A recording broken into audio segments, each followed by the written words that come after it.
this movie exists. Zac Efron isn't shirtless in this scene. Who's gonna rock the house next?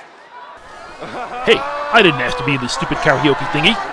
Hey, you know what? Someday you guys might thank me for this.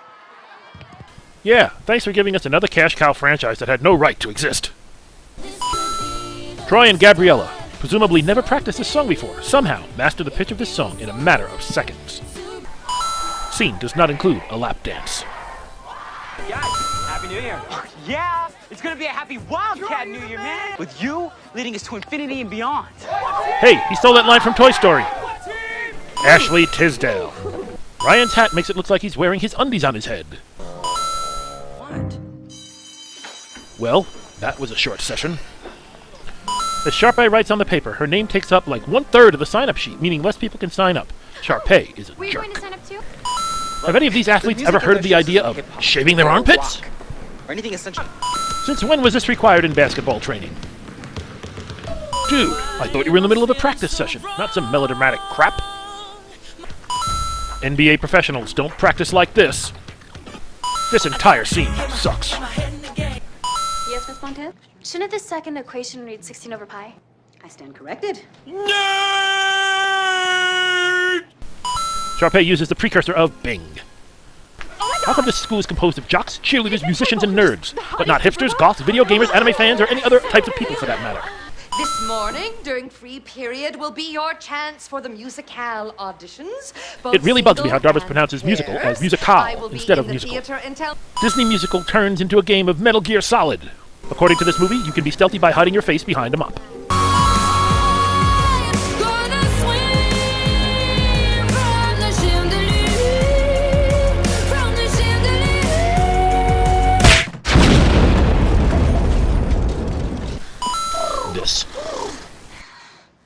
This scene feels kinda unsettling. The fact that Ryan and Sharpay are siblings singing the romance-sounding song is slightly disturbing. Even a few fans out there relationship these two back when this franchise was still relevant. This honestly doesn't surprise me. I've been around the Nickelodeon long enough. God, this has to be the longest free period I've ever seen in my life. Shouldn't they be in class or something? I'd like to audition, Miss Darbus. Troy basically mirrors my reaction. These guys only heard this song like a few times during the tryouts. They sing it for the first time and bam! They mastered it like it was nothing. Well, if Troy can tell his secret, then I can tell mine. I bake. Zeke, Troy didn't even tell his secret. You saw his name on the callback sheet and now you're suddenly motivated to tell your secret? So this movie is saying, if your hobby is something as harmless as baking, then all your friends will instantly despise you.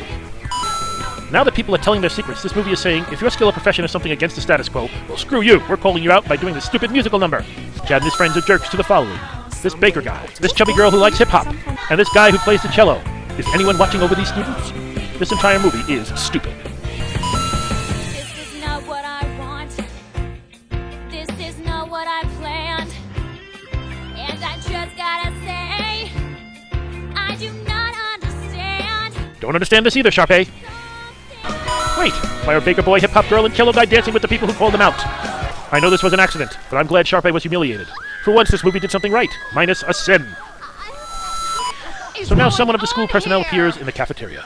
What's this boy doing here in a high school?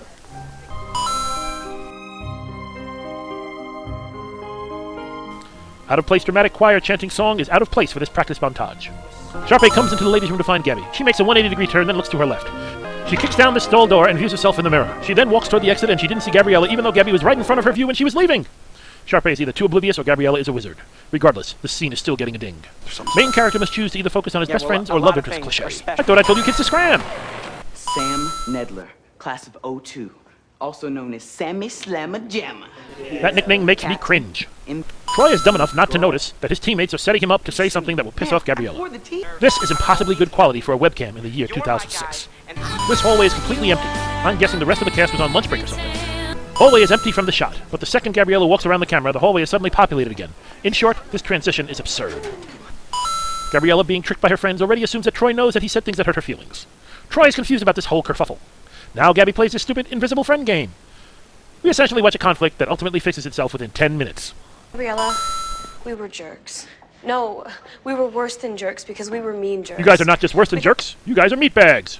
Troy, the whole singing thing is making the school whack. You said so yourself. For once, I agree with this girl. You need to say yes. Turn around.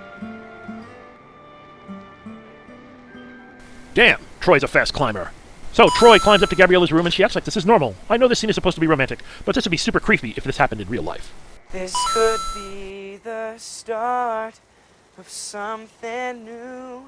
Did the editor forget to put a song sample over the scene, or did he say to the filmmakers, Okay, that does it. Screw you guys, I'm going home. I'm guessing the latter is what happened.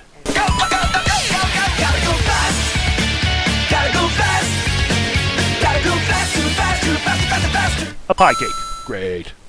Troy Bolton is shirtless in this scene, so no sin, I guess. Damn it! Who keeps letting these kids on set?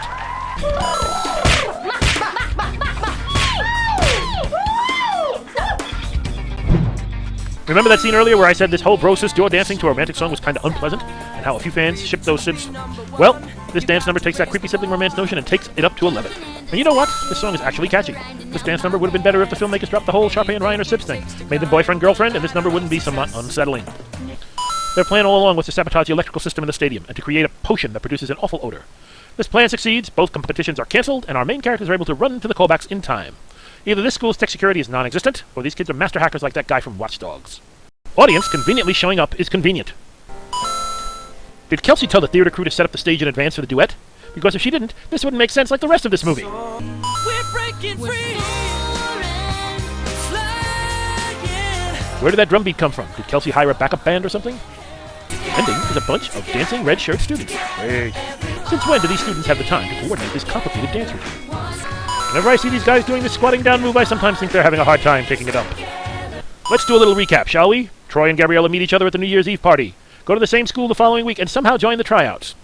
We sit through this abomination of a song. Chad and Taylor hatch a plan to successfully disrupt Troy and Gabby's relationship. Said plan works and causes the relationship to fall apart, only to fix itself in the next day or two. The Evans pushed the callbacks to the same day the competitions were being held. Gabriella's plan to interrupt the competitions work. Our main love interests sing their song and everyone cheers. The main characters win their competitions and celebrate with an ending song. Everyone lives happily ever after. Until Disney needed to make more money. According to this movie, this entire story takes place in under a month. They did all the stuff I mentioned in less than 30 days. You can't train for your competitive events, keep up with your schoolwork, and still somehow fulfill your dreams in less than 3 weeks. You know what? I give up. This movie is devoid of reason. Just roll the sin tally.